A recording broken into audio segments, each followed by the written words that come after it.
জুলাই সনদে স্বাক্ষর কেবলই আনুষ্ঠানিকতা, এটা আমরা এর আগেও বলেছি, আজকেও পুনর্ব্যক্ত করেছি।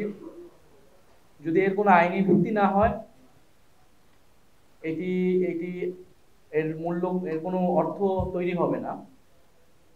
ফলে আমরা এই আনুষ্ঠানিকতায় অংশ নেইনি, এবং যদি এর আইনি ভিত্তি তৈরি না হয়, এটার কেবল আনুষ্ঠানিকতাও থাকবে না, এটি একটি গণপ্রতারণা এবং জাতির সাথে একটি প্রহসন হবে। আমরা বাংলাদেশের ইতিহাস থেকে এই অভিজ্ঞতা আমরা দেখেছি। 90-এর গণ অভ্যুত্থানের পরেও 3 দলের জোটের যে রূপরেখা আপনাদের মনে আছে, সেই রাজনৈতিক সমঝোতা কিন্তু রক্ষা করা হয়নি।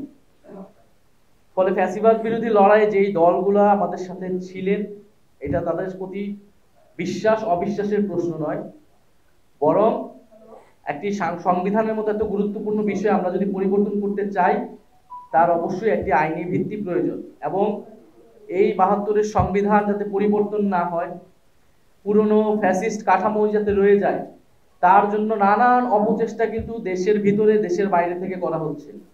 কারণ বিগত ফ্যাসিস্ট কাঠামোর সুবিধাভোগী রয়েছে নানান জায়গায়, ফলে তাদের জায়গা থেকে সেই চাপটা অবশ্যই আছে। এবং আমরা মনে করি যে কিছু কিছু রাজনৈতিক দলও আপোষ করেছে বা সেই ফ্যাসিস্ট কাঠামোটাকে টিকিয়ে রাখতে, অক্ষুণ্ণ রাখতে চেষ্টা করেছে নানাভাবে।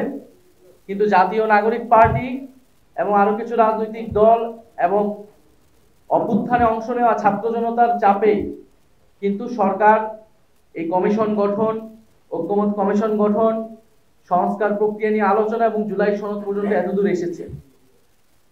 ফলে আমরা মনে করি এটি আমরা 90-এর পুনরাবৃত্তি বাংলাদেশে দেখতে চাই না। জুলাই গণ অভ্যুত্থানের সময় আমাদের এই উপলব্ধি ছিল যে আমাদের লড়াইটা শেখ হাসিনা এবং আওয়ামী লীগের বিরুদ্ধে নয়, কেবল একটা ফ্যাসিবাদী ব্যবস্থার বিরুদ্ধে। ফলে রাজনৈতিক নেতৃত্ব পরিবর্তন হলেই বাংলাদেশের গণতান্ত্রিক সমস্যার সমাধান হবে না, বরং এই সংস্কারের মধ্য দিয়ে যেতে হবে। দ্বিতীয়ত হচ্ছে 90-এর গণ অভ্যুত্থানের পরে এই গণ অভ্যুত্থানের সাথে যেভাবে প্রতারণা করা হয়েছিল, গণ অভ্যুত্থানকে, জনগণের আকাঙ্ক্ষাকে যেভাবে জাতীয় নেতারা এবং সেই সময় রাজনৈতিক দলগুলো পকেটবন্দি করেছিল, আমরা এবার সেটা হতে দিব না। এটা গণ অভ্যুত্থানের সময় আমাদের উপলব্ধি ছিল, সেই উপলব্ধি থেকেই কিন্তু আমরা বারবার এই কথাগুলো বলে আসছি এবং আমাদেরকে আলাদা রাজনৈতিক দল গঠন করার প্রয়োজন হয়েছে।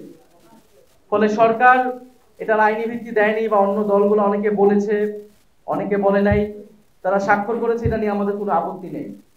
সেটা আনুষ্ঠানিকতা তারা করেছে তাদের বিবেচনায়। কিন্তু আমরা বলছি এখন এটা আইনি ভিত্তি দিতে হবে।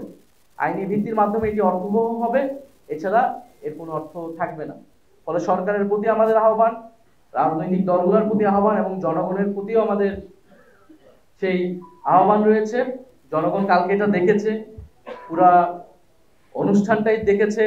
সেখানে জুলাই যোদ্ধা যারা ছিলেন, শহীদ পরিবারদেরকে এইভাবে অবমাননা করা হয়েছে, এবং জনগণের সাথে কোনো ধরনের সম্পর্ক, কোনো সংশ্লিষ্টতা ছিল, জনগণের আকাঙ্ক্ষার কোনো বাস্তবায়ন বা প্রতিফলন গতকালকের অনুষ্ঠানে ঘটেছে বলে আমরা মনে করি না।